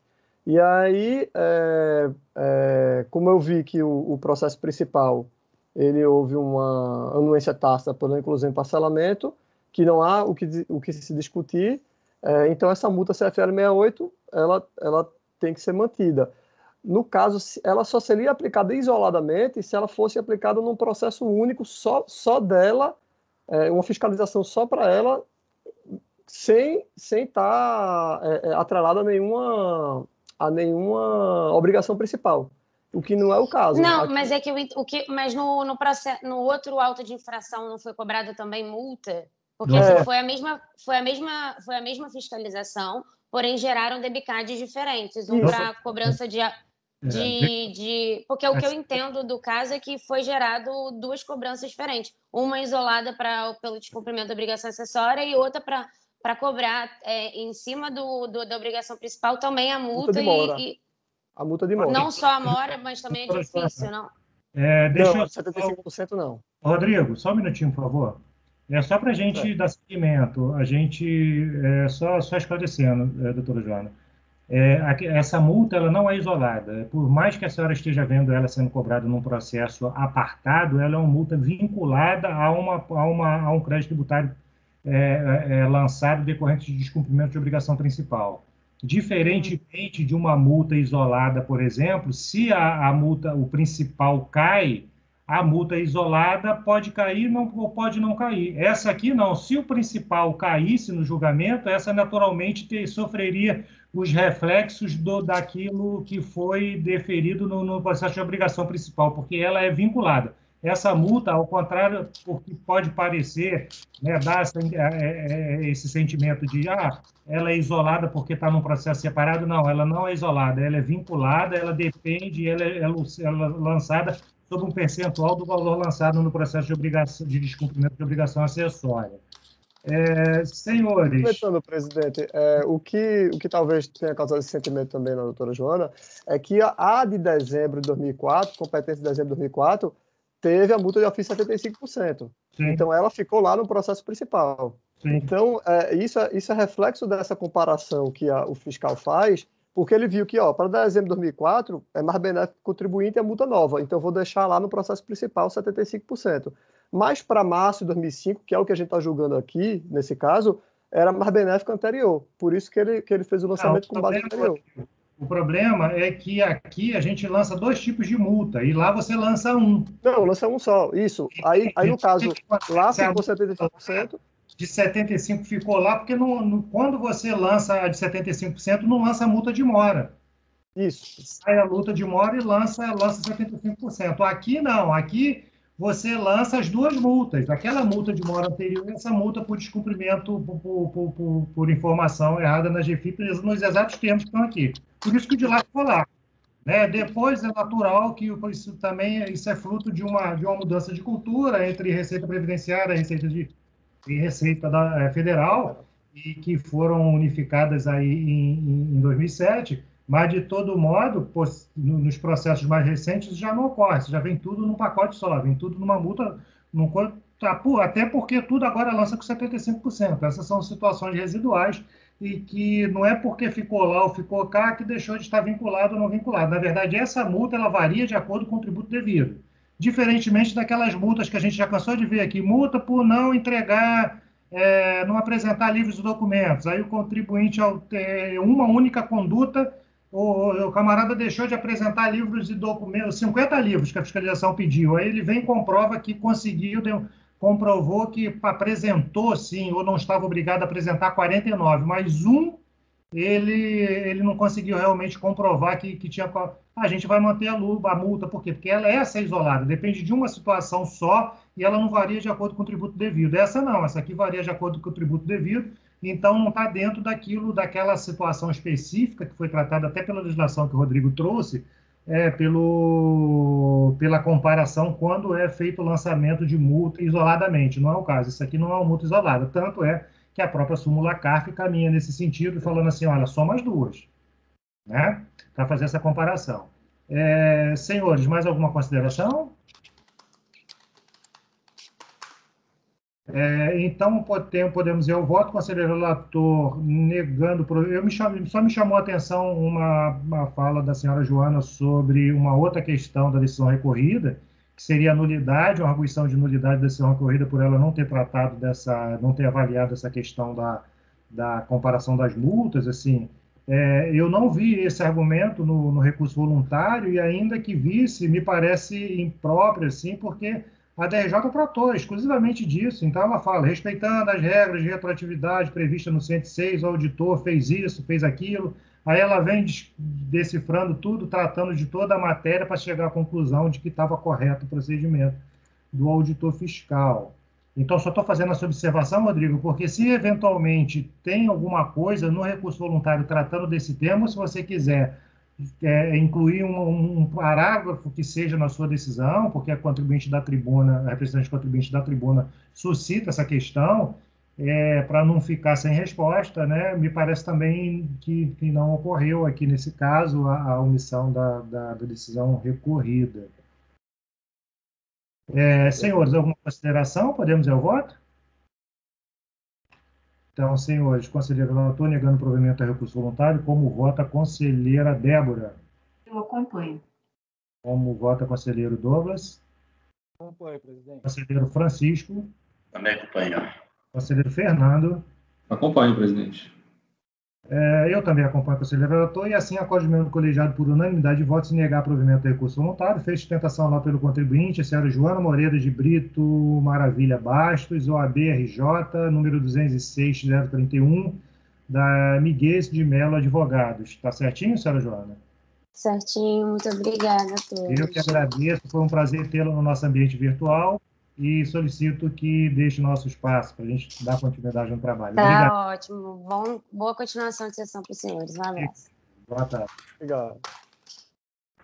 Senhores, vamos então dar sequência. Passamos pelos processos 33, 34 e 35, retomando agora a sequência normal da pauta, já que encerradas as participações externas.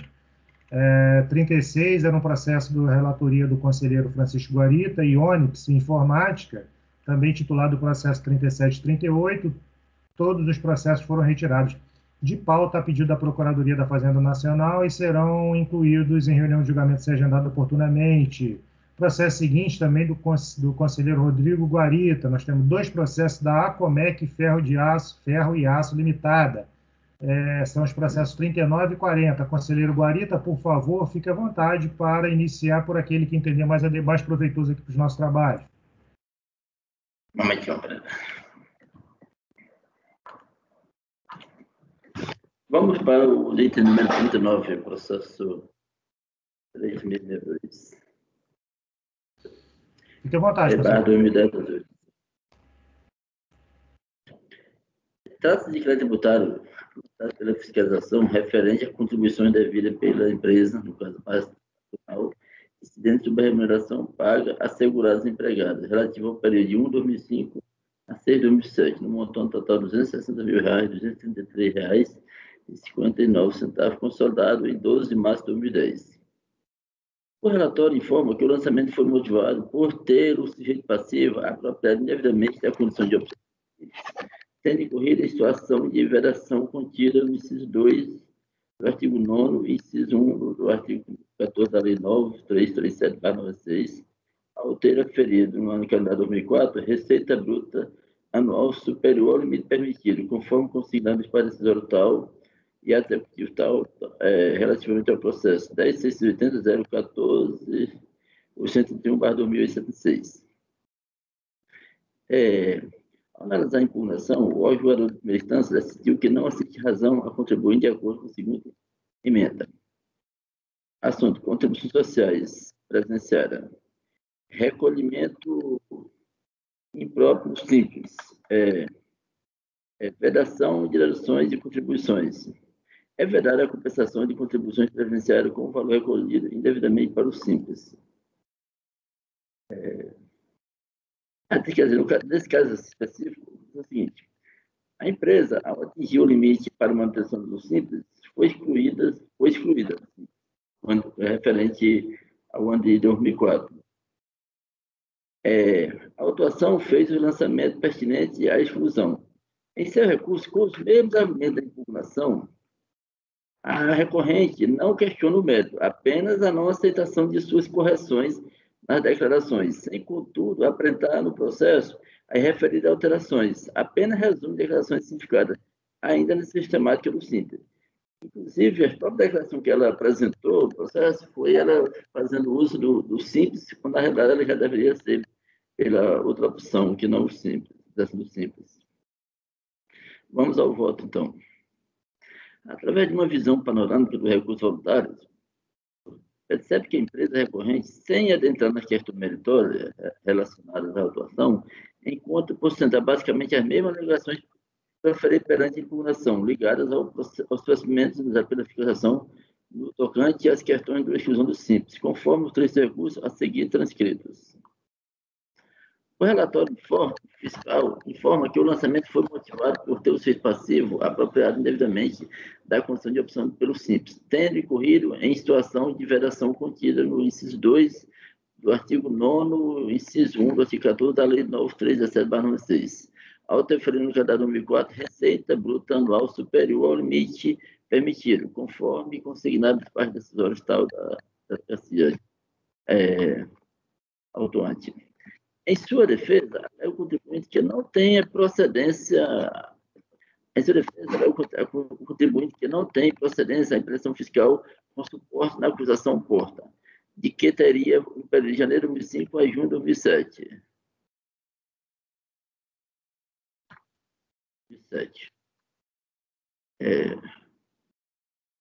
Certo. Se mantido devidamente enquadrado na condição de optante pelo Simples, previsto na Lei 9.317/1996, no período de janeiro de 2005 a junho de 2007, fato que levou a autoridade fiscal a desconsiderar as informações da contribuinte à Receita Federal do Brasil na condição de optante e refazer ou recompor a incidência tributária de previdência social, conforme o relatório que faz parte da autorização. Esclarece que ocorreu foi que a empresa, ora recorrente, em 7 de setembro de 2008, recebeu terminação fiscal relativamente ao ano calendário 2004 e que efetivamente foi levado a efeito, tendo sido desenquadrado e autuado naquele período, conforme consta dos autos. Aí ele começa a questionar que, na realidade, só sobre esse enquadramento e essa autuação com base no princípio, também de aproveitamento de contribuições, essas coisas. Aí também, ao final, ele diz ainda, esclarece ainda que nenhum exercício de raciocínio seria permitido para adquirir sob a possibilidade de proceder pela impugnação. É que ele denunciou o período de janeiro de 2005 a junho de 2007, em agosto de 2008. Por bem, a ação fiscal que se encontrava em curso, que em tese inviabilizaria o direito à utilização de tal instituto de direito, cingiu-se ao período de janeiro de 2004, não abrangendo, portanto, o período denunciado, muito antes da exclusão do Simples, que se deu em 2009, conforme nos autos. Pelo exposto, protestando o provar legado por todos os meios de prova em direito permitido, especialmente perícia, requer que o revisão da matéria e prova dos autos seja provido para recurso voluntário.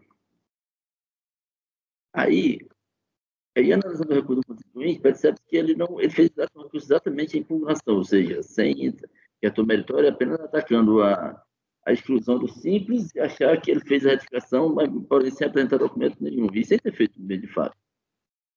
Conforme aí, por conta disso, foi adotada a decisão da hora atacada como razões de decidir. Conforme se verifica nos autos, o contribuinte foi excluído Simples através do procedimento de ofício, ocorrido após a emissão do ato declaratório de exclusão, pelo fato de ter oferido no ano calendário 2004, receita bruta anual superior ao limite permitido em lei. Ao contrário do que alega a defesa, o documento juntário da folha 3542 não se refere à retificação de declaração de rendimento, e sim a recibo de intervenção de pessoa jurídica, pelo Simples, de 2005 a 2008. Portanto, tais declarações confirmam que o contribuinte permaneceu inapropriadamente enquadrado no Simples, sem cumprir o requisito para tanto. Não procede a alegação de que a filiação lançou valores que já foram tributários. O lançamento for apreciado corresponde às contribuições patronais da empresa e SAT.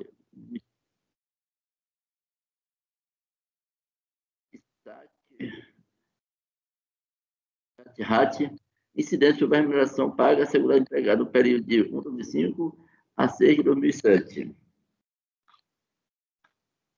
Que não for recolhida pelo contribuinte, que, como já dito, se enquadra devidamente como opção do Simples. O pedido de redução de contribuições devida pela empresa na condição de opção pelo Simples não pode ser colhido em razão da vedação contida na IN e Receita Federal do Brasil, número 900/2008, artigo 44, é vedada a compensação de contribuições previdenciárias com o valor recolhido devidamente para o Simples Nacional, instituído pela Lei Complementar 123 de 2006, e o sistema de pagamento de impostos e contribuições das microempresas e pequeno porte. Instituído pela Lei nº 917 de 96. O contribuinte formulou pedido de perícia que não merece ser acolhido, uma vez que, em de acordo com o previsto no disposto no inciso 4 do artigo 1º do artigo 16 da Declaração 7235, o pedido de apresentação de provas também não pode ser referido, uma vez que, em desacordo com o disposto no parágrafo 4 do mesmo artigo 16 do Declaração 7235, C2, exposto e considerando tudo os pontos altos, voto pela improcedência da impugnação e pela manutenção do que é lançado. Então, vamos à conclusão. Por todo o exposto e por tudo que pontos altos, isso prende recurso para negar o provimento. Na realidade, ele só questionou por que fizeram a autuação, não aproveitaram o pagamento que ele fez do Simples, e também pelo fato de achar que ele fez retificação que na realidade ele não fez, e foi feito o lançamento, com base na difusão do Simples.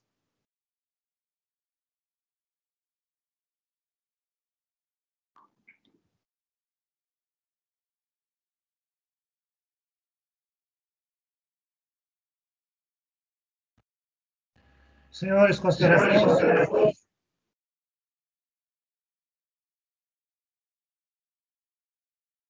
Os pagamentos que ele fez podem ser aproveitados agora. Súmula CARF 76. Súmula CARF 76.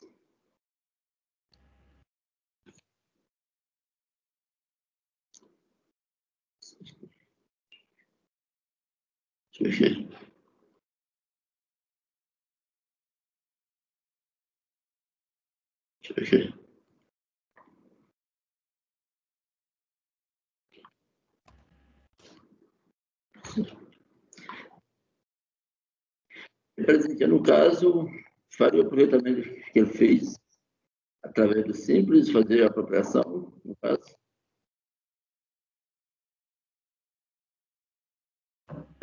Sim, Guarita. Na verdade, o contribuinte, quando ele se enquadra no Simples, ele recolhe um valor só que corresponde a diversos tributos embutidos, IRPJ, contribuição previdenciária, PIS, COFINS, um percentual de cada um. E nada mais justo se a gente entende que a parcela que o tributo foi apurado numa sistemática de tributação inadequada, que se lance o tributo devido da forma correta e permita ao contribuinte utilizar pelo menos a parcela que ele recolheu a título de contribuição previdenciária para deduzir do montante lançado.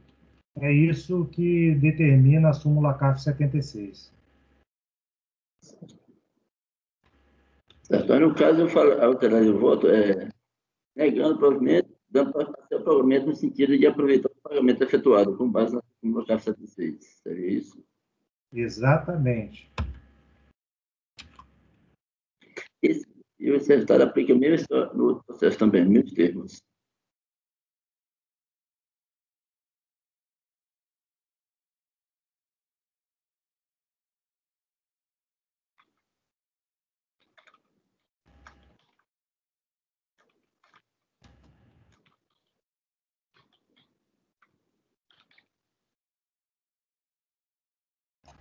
Senhores, considerações? Conselheiro relator, dando parcial provimento a recurso voluntário para aproveitar, determinando a dedução de eventuais recolhimentos da mesma natureza efetuados na sistemática simplificada. Alguém quer fazer alguma consideração? Então, como vota Débora? Acompanho. Mas no caso daí, ele não vai usar o artigo 57 ali, que é da decisão. Vai alterar, né? Vai ter que alterar, né? Certo. Aí, no caso, eu vou usar a decisão da DJ como base numa parte, no entanto, eu vou alterar no sentido de usar os argumentos da decisão, no entanto, usar a parte de aproveitamento, para essa parte que eu divergi dela, no caso. Ok. Como vota Débora? Eu acompanho. Douglas? Acompanho, presidente. Fernando? Acompanho, presidente. Rodrigo? Também acompanho, presidente. Ok, eu também acompanho o conselheiro relator. Douglas, o seu microfone continua bem baixinho. A gente quase não te ouve. Acordo, eu também acompanho o conselheiro relator e assim acordo os membros do colegiado por unanimidade de voto em dar provimento parcial ao recurso voluntário para determinar a dedução de eventuais recolhimentos de mesma natureza efetuado na sistemática simplificada, observando-se os períodos de apuração e os percentuais previstos em lei sobre o montante pago de forma unificada. Esse é o mesmo resultado, conselheiro Guarita, para o processo seguinte, não é isso? Exato.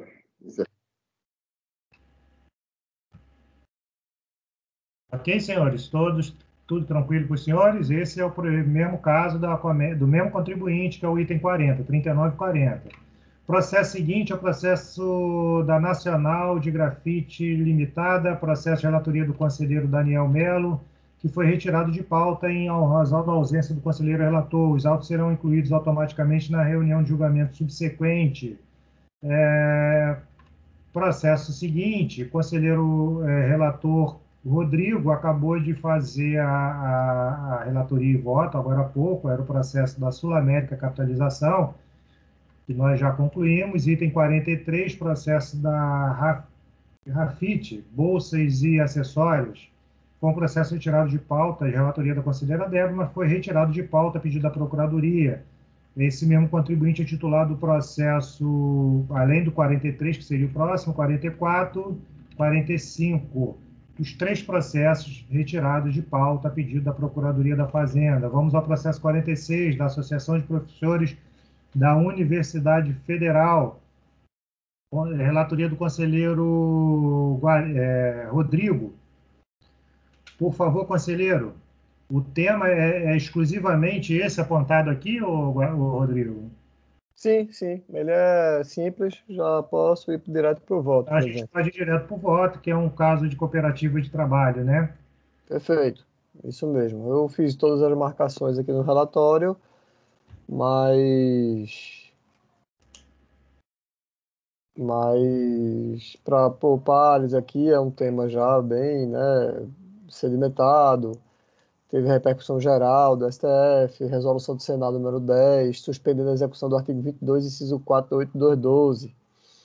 Então, a gente não tem o que fazer. De outra forma, é imperioso concluir pelo afastamento das contribuições ante a inconstitucionalidade do fundamento do presente auto de infração, que é os valores sobre a incidência de contribuição sobre os valores pagos a cooperativas. Prestação de serviços cooperados por meio de cooperativa de trabalho. Então, isso foi inconstitucional. Portanto, eu dou provimento aqui ao recurso voluntário, presidente. 46, deixa eu ver se é o 47, qual é a diferença? O 47 é a CFL 68, nesse caso. Mas é desse mesmo processo? Desse mesmo processo. Ou tem outros lançamentos que estão espelhados nesse CFL 68? Não, é esse aqui mesmo. A fiscalização só gerou esses 2. Foi esse de principal e esse de CFL 68. Ok. Senhores, considerações? Conselheiro relator, dando provimento ao recurso voluntário, já que o descumprimento de obrigação principal ele está vinculado àquela questão da incidência de contribuição sobre pagamentos por intermédio de cooperativa de trabalho. Então, como vota a conselheira Débora? Eu acompanho. Conselheiro Guarita, desculpa. Conselheiro Douglas agora. Acompanho, presidente. Conselheiro Guarita. Também acompanho. Conselheiro Fernando. Acompanho, presidente. Eu também acompanho o conselheiro relator e assim acordo os membros do colegiado, isso no processo 46 e no 47, que é o CFL 68 e 46, em dar provimento ao recurso voluntário. Com isso, passamos ao processo 48 e 49, são processos do mesmo contribuinte, da Sindicato dos Professores das Universidades Federais de Santa Catarina. Por favor, conselheiro Rodrigo, fique à vontade para iniciar pelo que entender devido. Aparentemente, o primeiro também é a mesma coisa, né? Os 2 aqui são cooperativas de trabalho, né? Isso, é a mesma coisa. Eu só não sei porque a emenda está um pouco maior aqui, mas... bem, o 48 Não. Agora eu acho que eu já lembrei. É porque o próprio SFL 68 já está aqui inclusa no 48 e o 49 ele é do período em que pós-MP 449. Então ele não tem CFL. Acho que o fiscal resolveu, né, segregar os períodos. Ao invés de botar CFL 68 num e principal no outro, ele colocou no 48 o período anterior MP 449 no item 49 o período posterior a MP, que só tem a multa de 75% aqui, né? Ok. Mas a matéria é a mesma, a cooperativa de trabalho, as razões são as mesmas que eu já citei no voto anterior, né? Inconstitucionalidade do inciso 4 do artigo 22 da 8212, portanto, dou provimento a ambos os casos aqui. Senhores, considerações? Matéria que também não exige maiores discussões. Por favor, como vota a conselheira Débora? Eu acompanho. Conselheiro Douglas? Acompanho, presidente. Conselheiro Guarita? Guarita? Também acompanho. Conselheiro Fernando? Acompanho, presidente. Eu também acompanho o conselheiro relator e assim acordo os membros do colegiado por unanimidade de votos em dar provimento aos recursos voluntários formalizados nos processos 48 e 49. Senhores, com isso, encerramos a pauta da tarde deste dia 11 de maio de 2021, razão pela qual solicito ao senhor Ítalo, que nos acompanha pelo CARF, para a gravação neste momento. Gravação interrompida, presidente.